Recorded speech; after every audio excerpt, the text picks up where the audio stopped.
talvez por Peraí que ser eu mais vou árduo. começar de um jeito o nosso podcast, calma aí. Privilégios. Ah, você tem privilégios? Eu tive privilégios por quê? Meu pai é sim empresário. E se eu continuei trabalhando com ele, foi porque eu mereci! Se eu tô onde eu tô, é porque eu mereci! Platitudes, com Leandro Carnal. E Gabriela Prioli. Discorra. Discorra. Pensar com o fígado é sempre um problema, né? Naturalmente existe uma raiva contida na expressão, porque ela não está analisando, ela está reagindo emocionalmente. Claro que ao dizer que alguém tem privilégios, todos temos algum tipo de privilégio. Alguns têm muitos, outros têm bem menos, né? Mas ela começa achando que esta fala desqualifica. Eu sou uma pessoa que acorda às 4 da manhã há décadas, não essa semana nem o ano passado. Eu estudei muito, eu enfrentei situações muito desafiadoras, como morar numa pensão em São Paulo ao chegar, ou morar em um pequeníssimo apartamento em Paris para estudar. E eu fiz muitos e muitos sacrifícios. Quando eu fiz doutorado na USP, havia dias que eu ia a pé para o campus, porque tinha acabado a passagem. E acho esses anos extraordinários. Eu tenho muito orgulho de ter ido muito ao Cine Belas Artes, segunda-feira, às 22 horas, porque era a sessão mais barata da semana para ver um filme. E acho que foram anos extraordinários. Mas eu reconheço que eu nasci salvo de uma família de classe média, com pai e mãe, com alimentação, com escola privada, biblioteca em casa. Isso não desqualifica meu esforço, apenas diz que na corrida eu saí de um outro ponto. Agora, eu posso ser comparado aos colegas com pai e mãe da classe média interiorana gaúcha da década de 60 e 70, que estavam na mesma escola e não fizeram o mesmo esforço. Mas eu não posso ser comparado, por exemplo, a quem viveu outra realidade social, restrições raciais e assim por diante. Tudo isto é para pensar que quando alguém me diz você tem um lugar de privilégio, eu concordo, isso não desqualifica meu esforço titânico até hoje, acordando como acordei hoje, às 4 da manhã, para poder, inclusive, entregar meus textos de jornal, poder estudar o que eu tenho que estudar e fazer tudo o que eu tenho que fazer. Sabe quem eu acho que deu uma resposta muito boa para esse tema ultimamente? A Sasha. Sasha, filha da Eu fiz um... A Xuxa tem uma filha que se chama Sasha. Fala, rápido. Eu coloquei Não, o não foge não. episódio. Não foge não. A Xuxa tem uma filha que se chama Sasha. Não, mais rápido. A Xuxa tem uma filha que se chama Sasha. Eu sou uma pessoa com articulação perfeita. Eu sou conhecido no Brasil inteiro. Vai. Xuxa, Sasha fez xixi no chão da sala. Ele não falou, ele tá fugindo, saindo pela tangente. Eu tô fugindo da Raia, é outra personagem.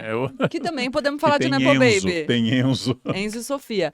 Mas eu achei boa a resposta da Sasha. A Sasha tava desfilando a marca nova dela, que chama Mon Depart. E as pessoas falaram, o que você diz para as pessoas que te chamam de Nepo Baby? E ela falou, cara, eu sou uma Nepo Baby. Eu reconheço os meus privilégios. E aí, sobre esses privilégios, eu tô construindo a minha história.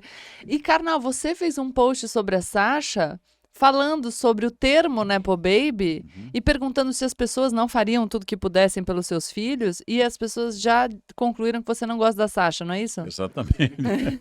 Eu volto ao caminho suave, a recomendação da cartilha. Eu expliquei a origem do termo nipote, a origem do termo para sobrinho e neto na Itália, como os papas do Renascimento, como Júlio II, Alexandre VI e Leão X, indicaram sobrinhos para cargos chaves da igreja. Usei o quadro do Rafael para o caso e mostrei exemplos do Andrea Bocelli, que leva seus filhos para os shows, está introduzindo seus filhos no caminho dos shows. Outros amigos meus, por exemplo, o Léo Chaves levou seu filho para cantar no seu show. Nepo Baby, em geral a gente usa a expressão para criticar um privilégio que nós não conseguimos dar aos filhos.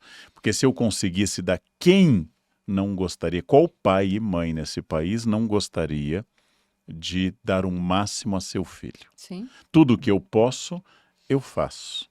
Então, quem não gostaria disto? Então, é um erro eu imaginar que o fato do pai apoiar vai significar que aquele filho vai se tornar brilhante. Não é possível. Pelo contrário, pais brilhantes com alta frequência não originam filhos brilhantes. Mas quem não daria o máximo a seu filho? Então, eu quero que, como mãe extremosa e diligente, a Xuxa dê o máximo possível à sua filha e que ela mostre ao mundo ao que ela veio. Se ela tiver talento, isto vai continuar. Senão será apenas uma nepo baby prematura. Ou seja, ela não vai continuar, porque não é possível que a sombra da Xuxa esteja sobre ela a vida inteira. Eu penso que o grande problema está em a gente tornar qualquer critério absoluto. Eu sei que o Karnal concorda comigo nessa posição. Então, a gente viu crescer muito um discurso de uma sociedade meritocrática. E a sociedade meritocrática, ela surge como uma alternativa a uma sociedade definida pelo nascimento. Então, quando surge a sociedade meritocrática, é uma coisa boa, né? Então, se você nascia em determinada classe, estava condenado a viver naquela mesma classe para sempre, e a solução para esse problema vamos então propor uma sociedade com alguma mobilidade, que você consiga ascender, se você se esforça para isso, é uma coisa boa. Mas, claro, quando você pensa em sociedades que são absolutamente desiguais, não dá para a gente defender a meritocracia, ou seja, o resultado a partir do esforço como um valor absoluto, porque as pessoas partem de lugares muito distintos. Então, é impossível você dizer que é só o quanto a pessoa se esforça que vai determinar qual é o patamar que ela atinge durante a sua vida. Mas aí, quando a gente, acho que toma consciência do problema da meritocracia como valor absoluto e tenta responder a esse argumento, a gente vai para um outro extremo, que é dizer que tudo está determinado por quaisquer outras coisas que não tem nada a ver com o esforço pessoal. Isso também não é verdade. E eu acho particularmente violento esse argumento de que o esforço não importa nada para as pessoas que, saídas de condições extremamente adversas, conseguem se desenvolver a partir de um esforço hercúleo.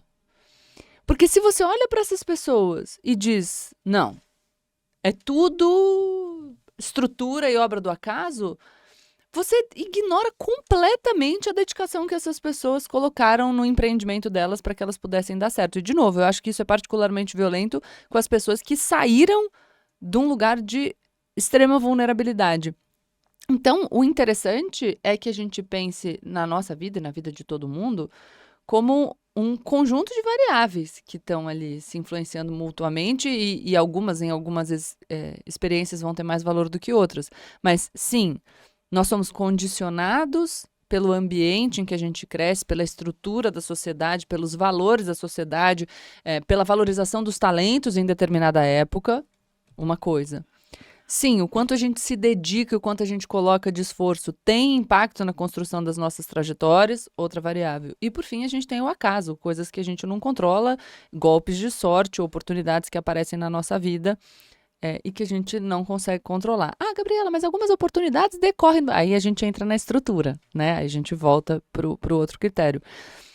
Mas, geralmente, quando eu falo isso, Karnal, as pessoas vêm falando... liberal, meritocracia e tal.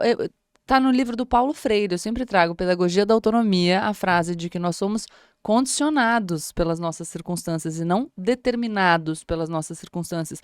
Porque se você considera que as pessoas são determinadas, por exemplo, pelo estado de vulnerabilidade em que elas nasceram, você não autoriza nenhuma mobilidade social.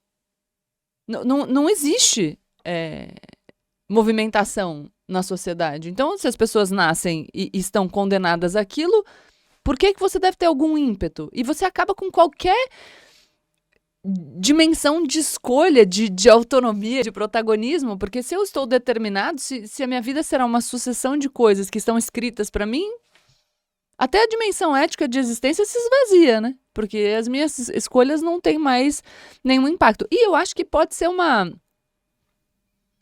teoria sedutora, porque a gente é confortável falar, não, nada do que acontece é responsabilidade minha. Sabe que houve no século XIX adeptos radicais da meritocracia que, curiosamente ligados ao liberalismo, que pressupunham que o verdadeiro elemento que determinaria a meritocracia seria eliminar o direito de herança. Uhum. Você não podendo herdar nada, cada geração começaria do zero, o que já não seria verdade para mim, porque se eu fui filho de um milionário que me educou nas melhores escolas do mundo e me levou a viajar o mundo inteiro, mas ao morrer nada eu recebesse, eu já teria uma capacidade. Então, vou dar um exemplo para discutir meritocracia ou pelo menos isonomia de oportunidades. Quando as grandes empresas exigem inglês fluente aos 18 anos para você fazer um estágio, é uma exigência plausível, né? Não é uma exigência extraordinária, mas significa que ou essa pessoa esteve em escola bilíngue a vida inteira, ou ela fez um intercâmbio no exterior por Eu um não tempo poderia suficiente. aplicar para essa vaga hoje ainda. Então, o que significa isso? Eu estou dizendo que esta pessoa, já estou eliminando dessa seleção pessoas que não estiveram em escolas bilíngues normalmente muito caras ou que não fizeram um intercâmbio exterior. Mas outra questão, quando eu ofereço um estágio extraordinário de 1 ano na minha empresa, mas esse estágio é gratuito, ele não paga nada, eu só vou poder ter a meu serviço pessoas que não precisem desse detalhe do vil metal. E quem é que pode, aos 19, ou aos 22, aos 23, não ganhar nada? Quem tenha um pai trocínio, uma mãe trocínio, por trás. Então, há sutilezas nessa história que vai dizer, mas eu, dos 22 aos 24, eu fiz estágio gratuito na empresa Brothers and Company e eu não ganhei nada. E eu morei sem ganhar nada. Bom, Justamente. E viveu de fotossíntese naquele período, ia para o Central Park e ficava recebendo luz. Quer dizer, a grande questão é que, apesar da lei pressupor a igualdade e a isonomia jurídica como princípio, nós temos sutilezas enormes a esse respeito. E elas começam com um detalhe das crianças que receberam proteína suficiente e estímulos à abstração desde cedo. Então, o que eu falo de isonomia é que ela é um bom princípio. A isonomia meritocrática é um bom princípio, mas para atingi-la é um esforço um pouquinho mais complexo do que isso. Durante a experiência socialista dos kibbutz em Israel, e ainda existem, mas durante um período eles foram mais significativos na sociedade, na economia israelense, as crianças eram cuidadas em uma creche comunitária, enquanto que os pais ficavam envolvidos em atividades, os kibbutzim tinham atividades muito variadas, desde fazer leite chefe até agricultura. Então, o que havia essa proposta? A mesma proposta que na França deu origem à famosa Escola da Terceira República, famosíssima, comentada pelo o Luc Ferry. Porque a escola pública, sem símbolos religiosos, seria o laboratório da isonomia. A creche dos kibbutzim, a creche do kibbutz, seria a formação de uma alma igualitária. E é muito interessante. Eu acho a escola pública uma grande questão fundamental e importante, mas ela garante a isonomia. O kibbutz surgiu, foi muito importante, muita gente fez experiências em kibbutz, diminuíram, hoje voltam a crescer, curiosamente a população volta a aumentar no kibbutz, mas o que eu faço para garantir a isonomia, sendo que os seres humanos são desiguais? Argumento que conservadores gostam de dizer que todo projeto de isonomia está condenado ao fracasso diante da biologia e da realidade da desigualdade humana. E claro, eu acho que só em contraposição a esse argumento que a gente pode dizer que, de fato, sobre a biologia, a gente não tem tanto poder. Agora, sobre a organização social, a gente tem. Então, se a gente não vai conseguir corrigir todas as desigualdades, a gente pode atuar sobre as desigualdades que tá nas nossas mãos corrigir. Uma coisa que eu observo bastante quando falo sobre esse assunto, e como todo assunto, né, ele acaba sendo cercado de muita paixão, muito afeto na discussão. E eu percebo das pessoas, e por isso que eu citei o exemplo da Sasha, porque ela dá uma resposta, ela não se incomoda. Não, eu realmente sou uma Nepo Baby, eu tive muitos privilégios.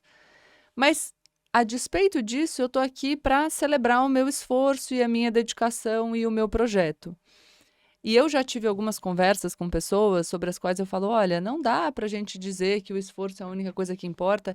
E a pessoa sente como se eu estivesse tirando dela, carnal, qualquer chance de celebrar a sua construção.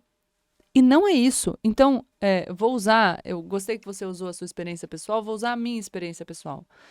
Mas eu sou uma pessoa que venho também da classe média, cresci na periferia de São Paulo, num bairro chamado Vila Mangaló, estudei numa escola particular porque eu tinha bolsa de estudos, minha mãe ficou viúva muito jovem e criou a gente com dificuldade, tendo que fazer conta minuciosa para a gente comprar exclusivamente o que a gente ia consumir, o que a gente ia comer.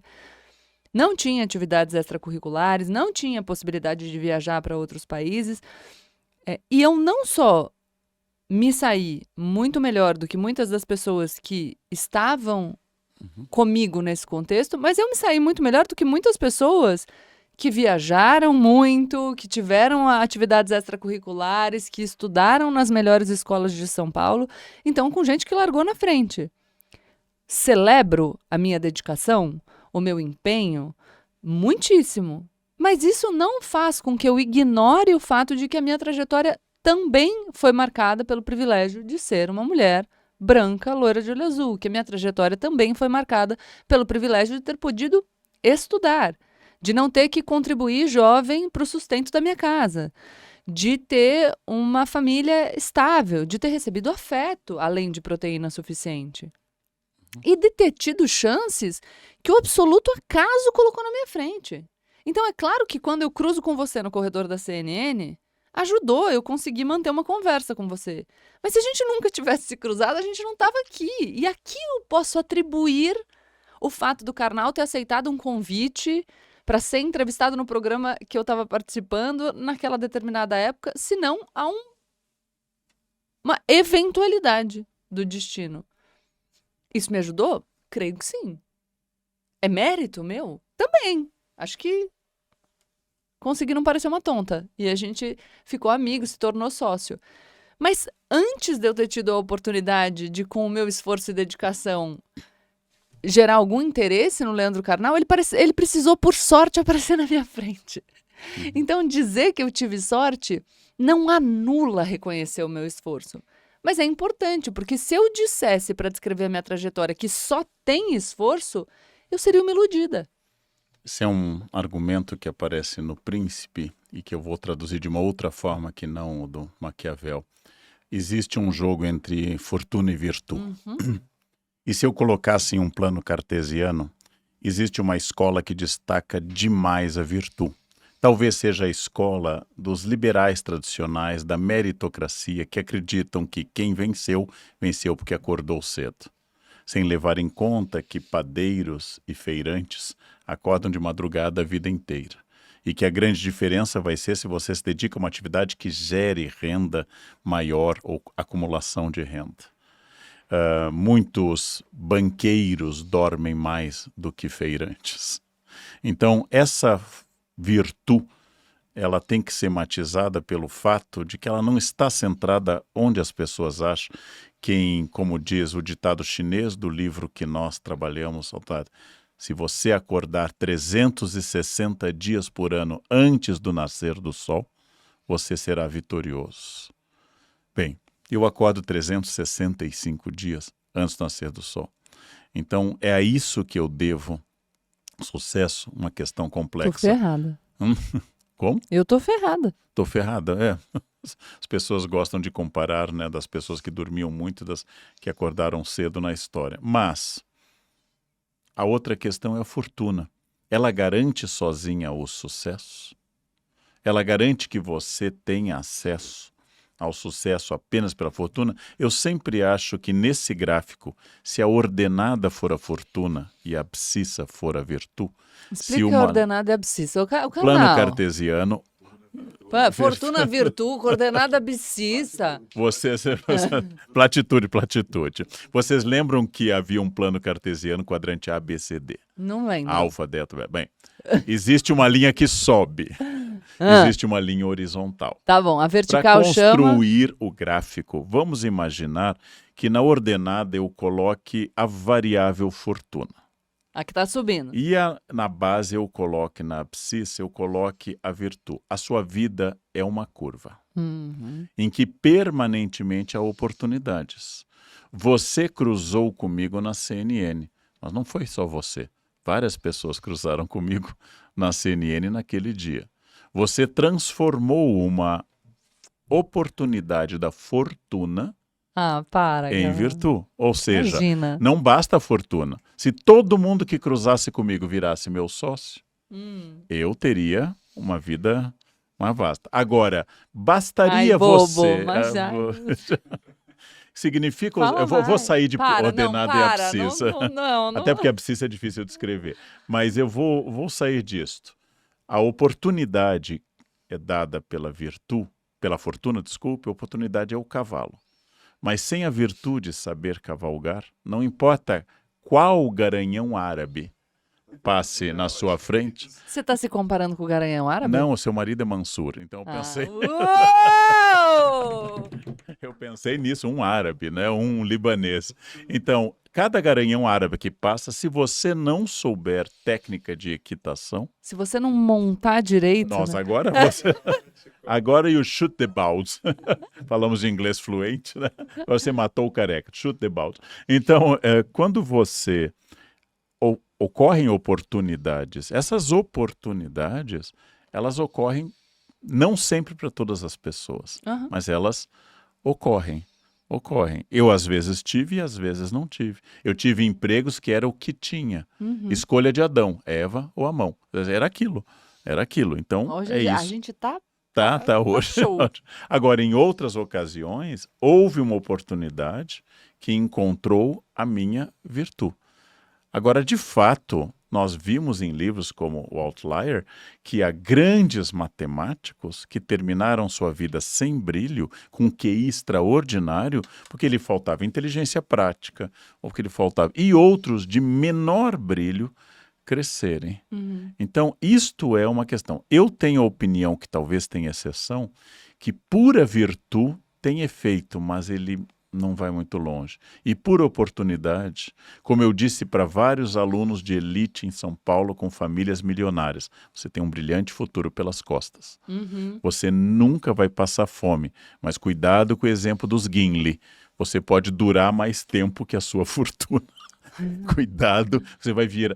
claro, Faz agora, a conta direito. graças às relações, à sua network, o Gimli foi à falência no Copacabana Palace. Alguns talvez nem tenham a pensão da tia Joana. Então, cuidado, cuidado, que uma coisa é você decair no Copa. Não, tá aqui, acabei nessa suíte do Copa sem dinheiro. Nossa, Opa, é a minha meta de sucesso, o que para ele foi o fracasso. Então, tem que cuidar disso. O que é que eu diria? Cuide do que você pode cuidar, isso é estoicismo. Você pode cuidar do seu domínio de línguas, do estudo contínuo, cuidar do corpo, cuidar da saúde. Agora, a fortuna vai ser muito dinâmica. Como eu já disse dezenas de vezes em palestra, Gabriela, todo mundo que me ensinou no Rio Grande do Sul, na USP ou no exterior, ninguém me ensinou a fazer iluminação de live. Ninguém me ensinou a usar Blur ou Prime. Eu tive que aprender com um profissional na minha casa. Primer, viu? Nem precisa nem a falar. O Primer. Eu não sabia isso e tive que chamar um profissional aos 54 anos de idade para minha casa, dizendo que pele oleosa e careca era o terror dos estúdios. Então eles foram me ensinar a fazer coisas que a USP não me ensinou. Que absurdo. Eu sempre digo, estive na USP anos e nunca usei pó. Ninguém acredita. Nunca Que usei loucura. pó. E isso eu tive que aprender. Essa era uma habilidade que não foi considerada essencial. Eu diria mais. Você e eu fizemos boas faculdades, boa pós-graduação. Ninguém falou sobre falar em público. Que nós daríamos aula. Fundamental para qualquer área. Eu estava me formando para ser professor, você se formando para ser advogada. Nós usaríamos retórica dia e noite até o fim dos tempos. Ninguém disse como falar em público. Eu poderia estar à beira da estrada, como a hiena do desenho de Hanna-Barbera, dizendo, ó vida, ó céus, ó azar. Quem lembra disso tem pouco colágeno. Eu podia estar lá, parado, lamentando. Mas eu não lamentei, eu fui atrás. Eu fui atrás. Então, de novo, fortuna e virtude. Não como Maquiavel viu na figura dos condottieri, dos líderes militares da Itália do Renascimento, mas como o fato de que não adianta talento. Se você for, como diz um livro recente que nós lemos, um Einstein isolado em uma ilha deserta. Não adianta. Não adianta eu pensar E igual a MC ao quadrado se não tiver ninguém para eu comunicar essa equação genial. Eu vou voltar um pouco para o que você falou no começo sobre a herança, porque tem uma coisa que me gera muita curiosidade. Eu gosto muito de analisar o argumento das outras pessoas aplicado a outros assuntos que guardam um paralelo. E às vezes eu faço essas provocações e há quem fique incomodado. Porque quando a gente fala de programa de transferência de renda, então quando você parte do pressuposto de uma sociedade desigual, entende que há pessoas que precisam de um auxílio estatal para sobreviver, e você fala de programas de transferência de renda, há quem diga que você não tem que dar o peixe, você tem que ensinar a pescar. Eu acredito muito em ensinar a pescar, mas uma pessoa que está morrendo de fome não consegue ficar de pé para segurar a vara, né? Mas enfim. Voltamos à vara, nós estamos hoje. Falando de transferência de renda, as pessoas dizem, porque se você der o recurso para a pessoa, der de graça, der sem exigir que ela faça nada, você mina a produtividade. Essa pessoa não tem incentivo para crescer, para se aprimorar, para correr atrás, para produzir. E aí eu chego para essa mesma pessoa e falo, então a gente acaba com a herança. Porque eu também vou entregar um recurso para uma pessoa que não fez nada, que não se puxou, que não foi atrás. Não, aí pode. Mas aí a gente não estaria minando a nossa produtividade? Porque, veja, se o argumento... E você pode ser a favor ou contra a herança por outras razões, ou a favor ou contra programas de transferência de renda por outras razões. O que eu digo é, este argumento específico, não podemos ter programas de transferência de renda, porque esse dinheiro dado, sem que para recebê-lo a pessoa tenha que ter suado o suor de seu rosto, eu posso aplicar para a herança de maneira absolutamente equivalente. Mas aí sai. Igual você saiu quando eu falei da Xuxa. Eu uma vez recebi um trabalho de um aluno em um colégio de elite de São Paulo e o trabalho tinha desde manchas de ovo do café da manhã até marcas de arrancar a página de espiral. E eu disse, o problema não é comigo, mas quando você for entregar o currículo e você mostrar um currículo com mancha de gordura, é provável que o recrutador não goste. Ele olhou para mim, professor, e aí ele elencou as empresas da família. Eu nunca vou entregar currículo. E eu disse assim, bom, eu espero que isso seja verdade, mas num campo em que você está concorrendo com pessoas menores, a sua vantagem é clara. Mas se for um tanque só de tubarões, o tubarão mais forte vai comer o tubarão menor. Tubarões são antropófagos também. O que significa isso? Ou são ictiófagos, não sei, porque antropófago come gente. Então, o que significa isso? Que se você concorrer com pessoas igualmente herdeiras, o herdeiro mais esperto vai ficar com a sua fortuna. E outra, né, gente? Pelo amor de Deus. Que olha, tem gente que nepo baby, show e constrói a partir disso. Mas eu particularmente conheço pessoas que tinham a faca, o queijo, a geleia, o pão torrado na mão e não fazem nada com isso. E o queijo era brie, né? E eu penso, E Deus geleia. não dá asa à cobra mesmo, porque se tivesse dado pra mim... Quer dizer, precisa ter alguma coisa pra movimentar, né, gente? Botar, materializar. Eu falo trabalhar, construir coisas, é materializar sua existência no mundo, pô, é mó legal. Mas deixa eu dizer um negócio aqui. A Camila escreveu que esse LK, íntima sua amiga, Íntima, LK. é um dos homens mais vaidosos que eu já vi. Um dos? Ele é um dos. Um Tá dos? Núcleo, Não. Um dos? um dos. Tem quem outro? seja Tem quem vaidoso igual? Eu teria dificuldade de avaliar porque eu me considero uma pessoa vaidosa. Eu teria dificuldade em avaliar Eu não. se eu sou... A meu favor, eu sempre digo, eu sou vaidoso e eu nunca encontrei alguém humilde. Eu encontro pessoas que, como eu, podem matizar mais sua vaidade. Mas eu vou lhe dizer, Gabriela, e talvez seja a lição para isto, que bom que a pessoa percebeu, e eu sou vaidoso, que a minha vaidade é tão grande, é tão gigantesca, que ela controla a minha vaidade. Ou seja, quando eu sei que eu não tenho condições de fazer alguma coisa, com medo do fracasso e de ser exposto nas minhas limitações, eu não faço. Então a minha vaidade é tão gigantesca que ela me impede de fazer algumas bobagens. Sei Né? a sensação Exatamente. E todinha. graças à minha vaidade, eu controlo a minha vaidade. Dos pecados capitais, esse é o primeiro, é o de Lúcifer. Lúcifer é um péssimo estrategista, né? Ele vai ter que atacar Deus numa guerra, um Deus onisciente. Mas a grande questão é como é que eu vou fazer da minha vaidade uma aliada? Ela que vai dizer que outrora, quando eu fazia mais esporte, mais luta, eu conseguia na praia dar um pulo e cair de pé. Eu consegui fazer isso várias vezes. Por que você escolheu esse exemplo? Porque hoje eu não faço mais. Porque eu não tenho mais certeza que eu vou cair de pé. E a minha vaidade é tão imaginei o grande. Karnal na praia dando um mortal. Vocês... Exatamente, porque naquela época, fazendo luta e sendo mais esguio, pesando 2 ou 3 arrobas a menos que hoje, Pelo esse amor de pulo- Deus, arroba não. Eu posso dizer de mim, eu pesando arroba, eu posso usar uma medida bovina para mim, não posso falar para os outros. E com isso, eu dando o pulo, eu conseguia. Há uma foto fazendo isso, não tinha vídeo ainda, mas eu não faço mais isso hoje. Porque eu acho que a chance de eu fazer um espacato mortal esterilizador é muito grande. Então eu digo, eu poderia dar exemplos acadêmicos, etc. A minha vaidade me leva a isso. Houve um momento da minha vida que, tendo feito o curso da Aliança, tendo ficado em Paris, meu francês estava muito bom, não é mais verdade. Eu não converso frequentemente com pessoas em francês. Meu francês foi ficando enferrujado.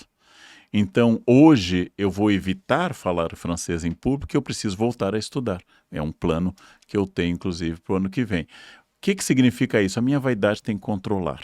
E isto é muito importante. Então, eu concordo, eu sou vaidoso, mas de tal forma que eu evito exibir aquilo que eu acho que pode resultar em fracasso. Aprenderam? Muito bem. Eu acho que eu uso a minha vaidade nesse sentido também, pra me controlar, porque eu tenho tanta vergonha, tanto medo de passar vergonha, que eu dou uma segurada na minha onda e me preparo, sabe? Pra quando eu vou fazer as coisas. Eu recebi aqui do Fábio Mateus a seguinte: Gabriela Prioli, a comentarista violinista. Apoia o violino no ombro esquerdo, mas toca com a mão direita. Essa é uma velha frase que se usa para o poder. Agora que eu entendi! É que se Tipo usa essa... isentona. Não. É Não? pior do que isso. O isentão seria aquele que não tem uma posição política clara, é um pouco eclético. Se diz que o poder é como o violino. Para consegui-lo, eu tenho que dizer às massas que todos são iguais, que eu vou lutar pela... Uma demagoga. Eu tenho que ser demagogo. Mas para executar, para nomear um secretariado e implementar políticas, eu vou ter que Aí eu chamar sou centrão. pessoas conservadoras, à direita, né? Não centrão seria mais ou menos ao lado. Então seria, você faz um discurso para amealhar seguidores, que seria de esquerda, mas no fundo, no âmago, lá na base da sua pleura, você faz práticas de direita. O que você diria a esse hater? Eu não tô nem no poder. Não tá... Não tô nem nomeando ninguém. Ainda. E o meu discurso, é isso que eu falo, não consigo entender a avaliação das pessoas. No outro episódio te chamaram de comunista, né? Você sabe que as pessoas também, e você falou, acha uma frase. Eu também fico pedindo para as pessoas, defende o socialismo. Uhum. E aí eu faço o desafio. Acha um vídeo, porque não dá pra gente dizer que eu falo pouco, né? Não, Dá. você fala suficiente. Não, falo bastante. Eu apareço num monte de vídeo, falei sobre um monte de coisa. Um vídeo, um trechinho, não tem. Não fiz uma defesa entusiasmada, assim como você não vai me achar fazendo uma defesa entusiasmada do capitalismo. Então, não entendo o que a pessoa diz que eu toco o violino com a mão esquerda para angariar seguidores. Mas como que eu posso tocar o violino com a mão esquerda para angariar seguidores se aparece um monte de gente da esquerda dizendo que eu sou liberal? Porque, enfim. E aí a classificação deles como um liberal que não pode ser um liberal à esquerda, que tem que ser necessariamente um liberal à direita. porque outras classificações possibilitariam que o liberalismo tivesse dividido nesse centro, com uma parcela mais à esquerda e uma parcela mais à direita, se diferenciando ali na esquerda dos social-democratas e depois dos comunistas, enfim. Então, não dá para entender, porque você vai dizer para mim que eu toco violino, ou seja, que a minha postura pública é com a mão esquerda e que eu adoto práticas da mão direita, na minha vida, provavelmente, né? Porque eu não estou na gestão pública. Mas sequer isso é consenso. Então, na verdade, o que eu acho é que a grande maioria das pessoas tem um modelo mental fixo do que é ser de esquerda ou de direita, sem admitir qualquer complexidade nos campos políticos, sem admitir as disputas, que não são de agora, tá? As disputas nos campos políticos, elas existem desde que os campos políticos passaram a ser pensados.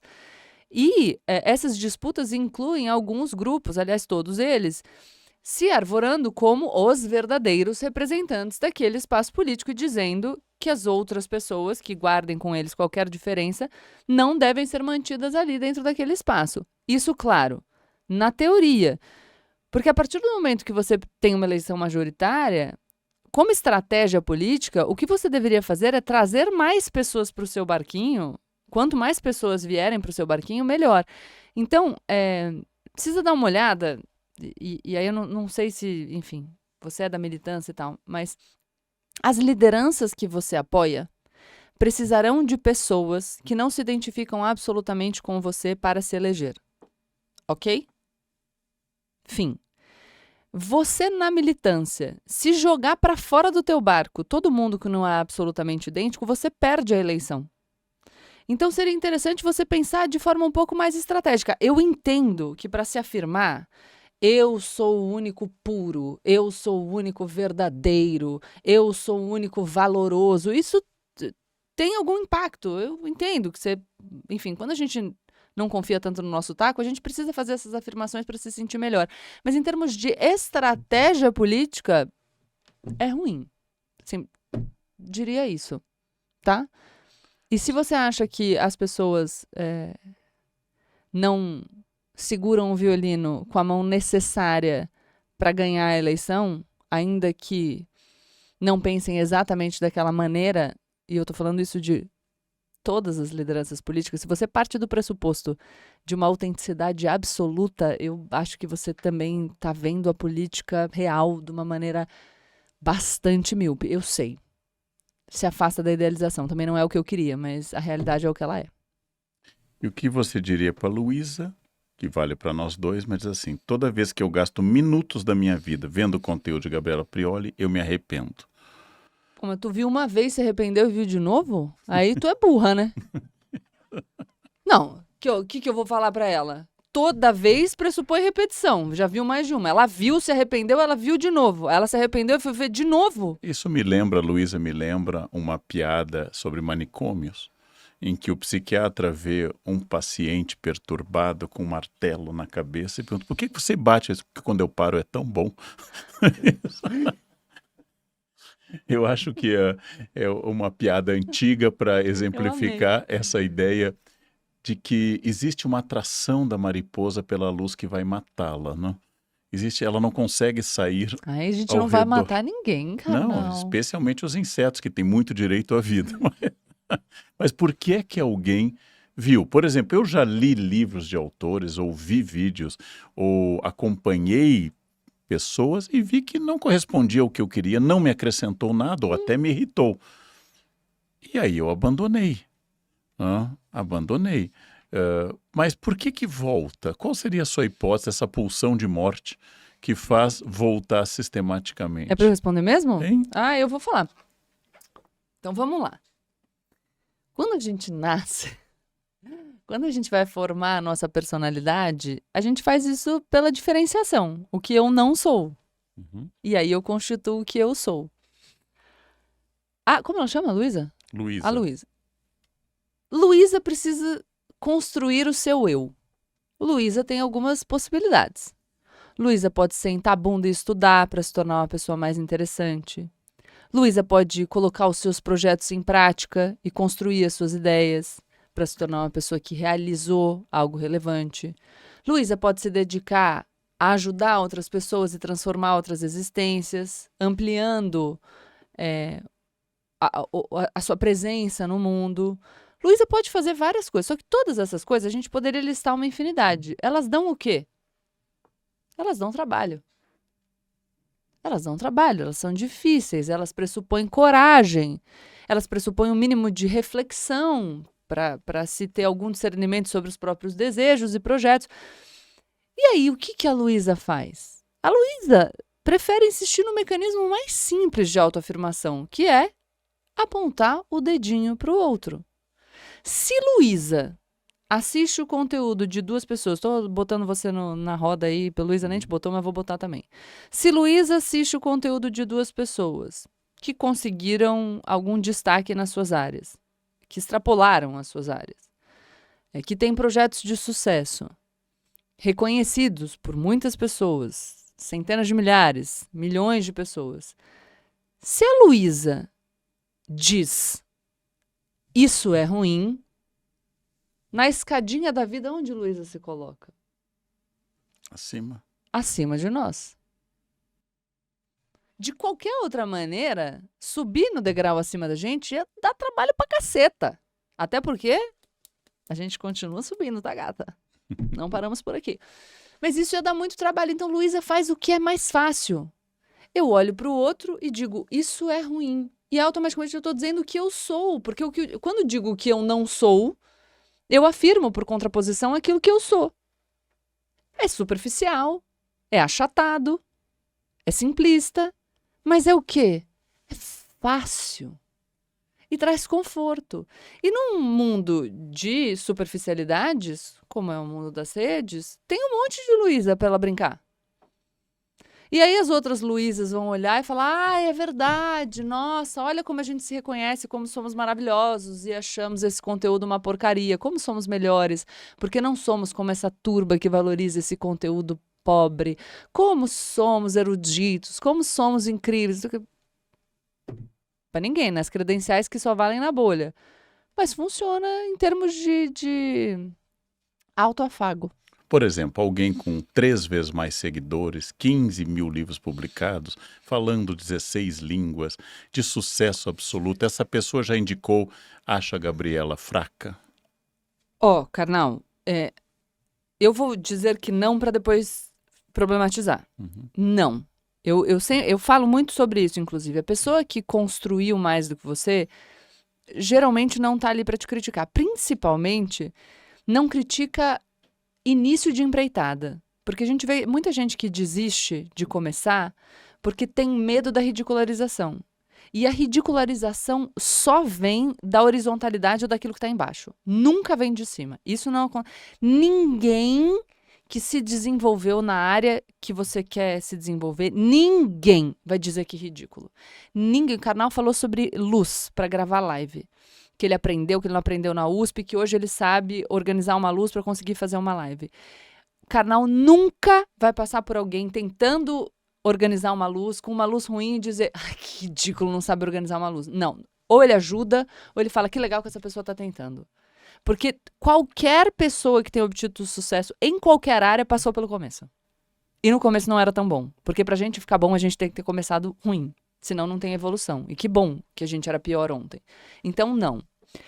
O que, entretanto, acontece é que pessoas com bastante qualificação no direito, por exemplo, mas que desenvolveram as suas carreiras numa área mais tradicional, talvez, e aí eu vou dizer, antes do meu sucesso ser popular, tenham me criticado e ridicularizado. E aí, deixem de criticar e ridicularizar quando ser meu amigo passou a ser legal, sabe? Ser amigo dela agora vale a pena. Então, não vou criticar mais.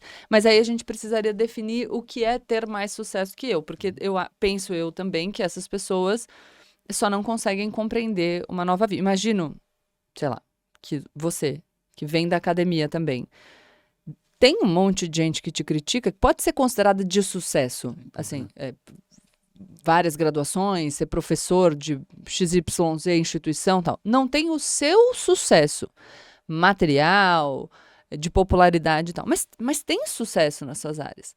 Ainda assim, tem um olhar que se volta para você. E isso comunica desejo, né? Porque o que mostra, eu acho, é que talvez para mim e para você, essa pessoa tenha sucesso. Agora, na perspectiva dela, ela não tem o sucesso que ela deseja. Porque se ela tivesse o sucesso que ela deseja, ela pensaria na realidade dela e não apontaria para você. Faz sentido? Faz porque eu sou criticado por acadêmicos bons, mas não de fato no topo. Há bons intelectuais que com várias razões vão dizer coisas, não? Mas na minha experiência quase sempre a crítica ela é de alguém que quer fazer uma marcação que coloque em outra posição. Mas nosso tema da meritocracia precisa da nossa opinião nos A gente BOs. podia fazer um programa sobre inveja, né? Inveja, acho que é bom. Eu já escrevi bastante sobre inveja. Não? É um sentimento curioso, né? Porque todo mundo é alvo de inveja, ninguém inveja, é um sentimento que tem um problema entre numerador e denominador. Hoje estamos com as linguagens matemáticas. Primeiro BO. Trabalho incansavelmente por uma promoção que sempre parece fora de alcance. Quando finalmente surgiu uma oportunidade, a vaga foi dada a Tiago, nome fictício, um novato que acabou de chegar. Pouco tempo depois, meu chefe deixou o WhatsApp aberto no computador e eu dei uma espiadinha e descobri que meu chefe ofereceu a vaga para o Tiago em troca de favores sexuais. O Tiago se diz hétero e tem uma namorada. Agora estou preso em um dilema. Denunciar meu chefe e arriscar minha carreira, aceitar a injustiça sabendo que estou trabalhando para uma liderança corrupta. Eu começaria pensando que, de fato, no ambiente de emprego, existem vários caminhos que não são aqueles que a gente gostaria, vários favorecimentos. Às vezes não é um favor sexual, simplesmente a chefia escolheu alguém mais confiável. E como se dizia em muitas escolas que eu estive presente como professor, mais valem 100 gramas de fidelidade do que uma tonelada de competência. Ou seja, eu prefiro alguém confiável do que alguém de fato competente. Algumas lideranças tóxicas têm o dom de se cercarem de pessoas medíocres para que garantam uma corte ao seu redor. O que eu questiono aqui nesse caso narrado é que para poder denunciar um favorecimento sexual, ela cometeu o crime de invasão de privacidade. Né? Então, vamos denunciar os criminosos da empresa em ordem. Porque, a rigor, numa empresa privada, se eu tive desejo sexual por alguém, não, Gabriela me corrija, né? Não é um crime eu oferecer cargos numa empresa privada, que são da minha alçada. Eu ofereço o cargo porque eu gosto de uma mulher loira e você é loira. É o meu critério. Depende do compliance. Depende do compliance. Mas não é crime, é uma violência contra uma norma interna da empresa. Porque né? se a pessoa corresponde, aí precisa ver o Tiago, né? Se a pessoa... Porque o assédio sexual pressupõe a superioridade hierárquica. Então, a gente precisaria ver o caso com mais detalhes. Para decidir não se temos tem esses detalhes. Mas, naturalmente, é um problema de opacidade de regras éticas. Eu estou escondendo um critério, fiz uma promoção. Eu não sei o que dizer a essa pessoa. Se essa empresa é capaz disso, ela não deveria continuar nessa empresa e deveria procurar uma empresa onde o critério fosse outro. Não podendo fazer isto, o que pode ser feito, né?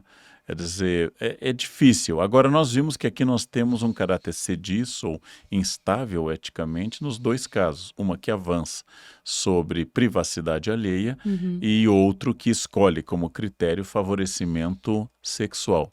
Não, mas não temos foto do Tiago para fazer uma avaliação. Precisaria de mais detalhes, mas você tem razão, porque você leva o caso para o compliance e você vai dizer que ficou sabendo como? Porque você violou a privacidade do seu chefe?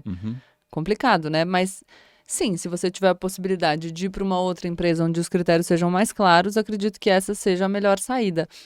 Eu vou desviar um pouco do caso prático, porque o que eu vou dizer aqui não é equivalente, mas eu acho que pode ser muito bom para pensar no que está em jogo, o que está sendo negociado. Porque muitas vezes as pessoas falam sobre promoção e dizem assim, eu estou nessa empresa, não ganhei a promoção, embora me achasse entre os concorrentes o mais adequado, e outra pessoa é que progrediu.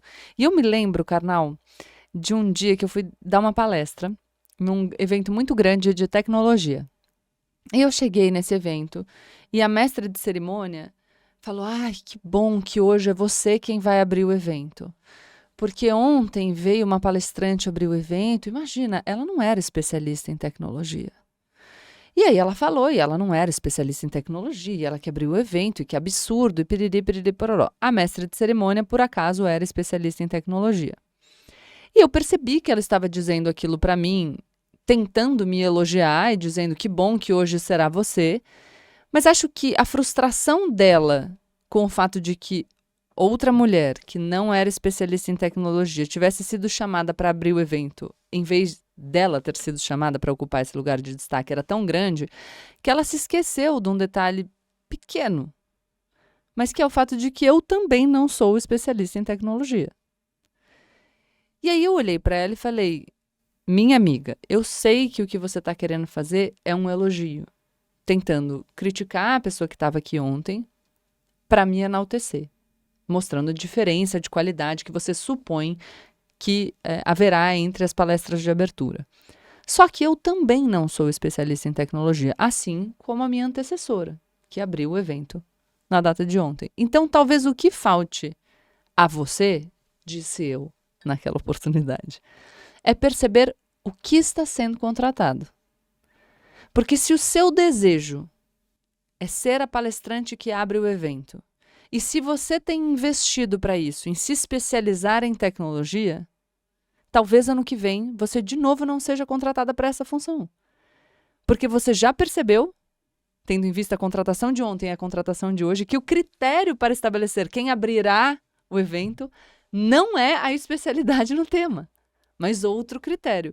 Então, se o seu objetivo é ocupar este espaço, e aí vale para a empresa, para qualquer coisa que você vai fazer, observe com atenção o que está em jogo, o que está sendo negociado, qual a carta que está sendo posta na mesa, porque senão corre o risco de você direcionar toda a sua energia para um objetivo que não vai fazer com que você chegue no lugar que você quer.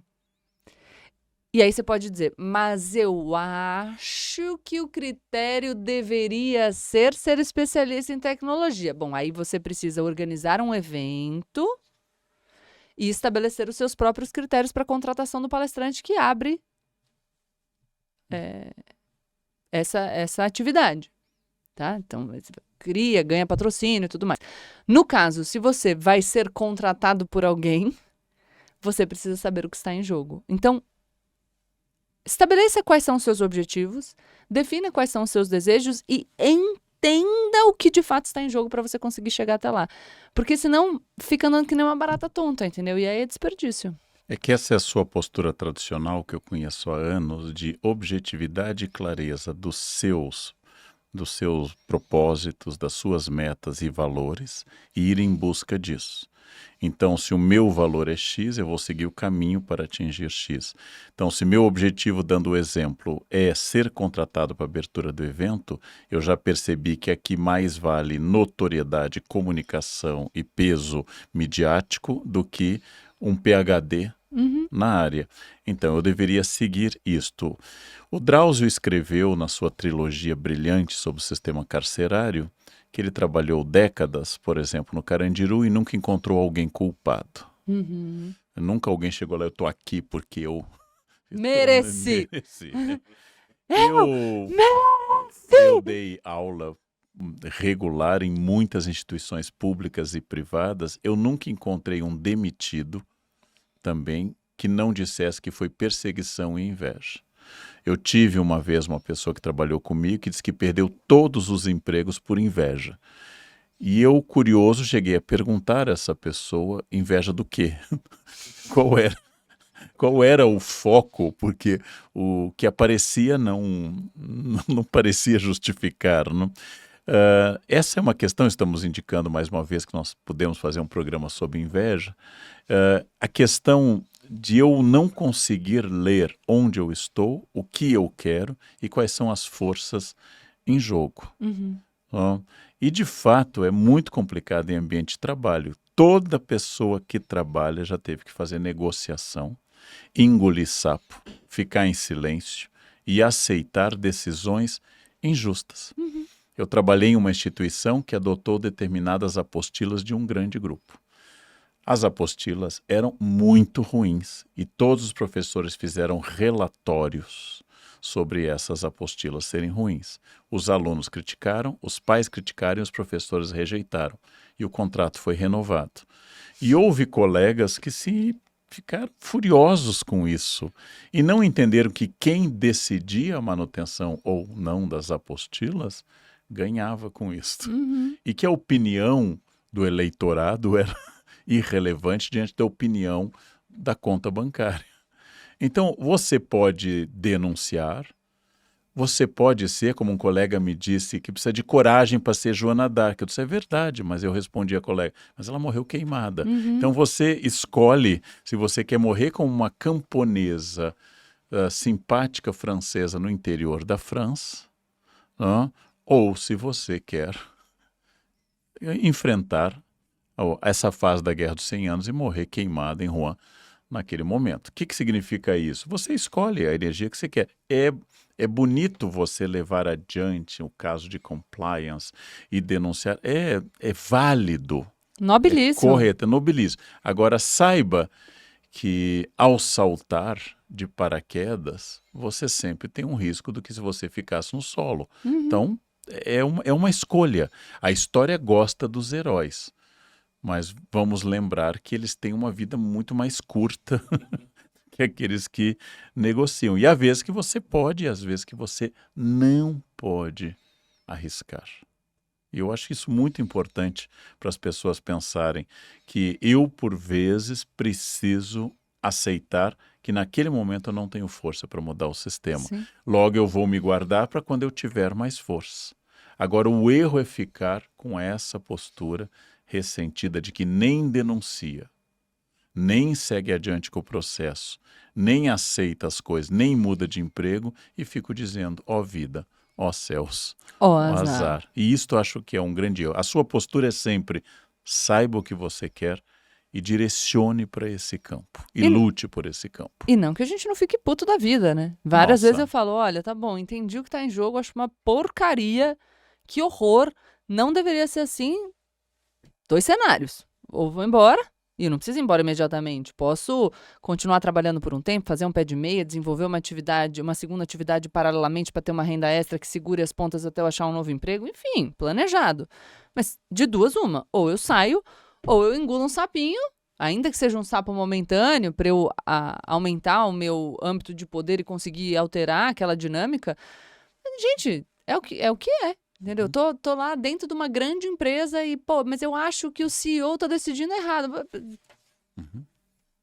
Essa é uma questão importante. Uma vez me contaram de uma pessoa que trabalhava numa empresa e essa pessoa, Eu já seu sei, chefe, eu já sei quem é. eu já sei, Nossa. essa pessoa foi ameaçada pela direção em que disse, então sai, sabe que há uma multa pelo contrato, pela rescisão do contrato. E essa pessoa teria dito, você quer a transferência direta ou prefere um cheque? A pessoa que diz isso é porque tem este fundo acumulado. Porque se não tivesse e dependesse a comida da sua casa, esta pessoa que vocês não conhecem, essa pessoa, ela poderia... Eu achei que você ia falar de outra pessoa. Eu posso falar de dezenas de pessoas. Se eu tenho esse fundo fácil para ser depositado e cobrir a multa rescisória, eu sou mais corajoso. Privilégios? É um privilégio. Tenho, sim. É um privilégio, mas talvez 6 meses antes você não teria esse privilégio. Né? Agora, é sempre uma questão Você não, a complexa. gente não está falando de mim, está falando da pessoa, né? Da pessoa. Mas vamos pensar que essa pessoa precisou o quê? Ler o contrato, saber se ela podia Tinha dar esse olhos bons passo, para Times New Roman 8. entendeu? Saber se ela podia dar esse passo, calcular, entendeu? Essa pessoa que entendeu? Essa pessoa É calcula. alguém. Essa pessoa, né? Eu estou falando de todas, assim, todas e nenhum, né? Essa pessoa poderia dar esse passo, mas eu já tive ocasiões na minha vida que, diante de uma decisão absurda, uma decisão absolutamente kamikaze de uma direção, eu tive que sorrir, dizer, eu tive um diretor de faculdade que, no início dos anos do século XXI, exigia que o programa fosse entregue em máquina de escrever. E já não existiam máquinas de escrever em todos os museus. Né? Puta que E ele pariu. dizia que ele preferia. Era absurdo, né? Mas os boletos me fizeram ir atrás de uma máquina de escrever e datilografar o meu programa, né? Quando já não existia mais isso. Aí é uma questão complexa, né? Sabe, Eu- Karnal? Desculpa, Não. continua. Essa minha consciência de que a possibilidade de me impor, e por isso eu falo sempre, às vezes eu sou usada como... Agora estamos falando de você. Agora né? estamos. Tá. Às vezes eu sou usada como exemplo de assertividade, de quem se coloca a despeito das consequências. Eu faço sempre questão de frisar que, por muitas oportunidades, silenciar foi a minha estratégia. Que silenciar pode ser uma estratégia, é absolutamente válida. E às vezes em que eu que eu consegui me impor na vida, eu sempre soube que essa minha facilidade decorre não só da minha educação e tal, mas decorre do fato de que eu tinha uma casa para voltar e que eu não dependia do meu salário para pagar a comida dos meus filhos. Então eu lembro quando eu era estagiária que eu tive uma chefe, aliás, um beijo para você, viu? Que eu cometi um erro e você falou, quando a gente contrata um estagiário, a gente pressupõe que ele pense. Tudo bem? Como é que você tá? Tá bem? Ah, que bom. Enfim. E eu pedi demissão, Vingativo porque eu essa menina. achei aquilo uma grosseria. Uhum. Mas eu pude pedir demissão, porque aquilo não ia impactar no meu aluguel. Não é que eu conseguiria viver de renda porque eu tinha uma família rica, longe disso. Mas eu tinha uma casa. Então eu não precisava pagar meu aluguel, eu tinha comida. Então eu não precisava pagar minha comida, eu não tinha filhos que dependiam de mim. Então eu lembro, ainda como advogada, em todos os espaços que eu tô, que quando eu percebo essa desigualdade no poder e as pessoas principalmente sendo grosseiras e agressivas com outras pessoas, porque essas pessoas não têm condição material de responder, eu tomo muito as dores. Eu sei, já fui testemunha disso. Mas, de fato, eu acho que é o campo para a gente pensar qual é a força que eu tenho para enfrentar aquele objetivo. E acho que é muito prudente não exceder a minha avaliação. Eu acho que nós sofremos de excesso hoje nessa sociedade de positividade tóxica, para citar o Byung-Chul Han, nós temos excesso de confiança. Este excesso ele pode ser um mau conselheiro. Recomendo a Arte da Guerra para encerrar, em que você nunca pode ir à guerra supondo que a sua força é superior ao que você dispõe. Isso é a Arte da Guerra, Sun Tzu. Vamos lá para o período pré-dinástico chinês. Mas com isso nós encerramos um episódio de Platitudes com Gabriela Prioli e Leandro Carnal.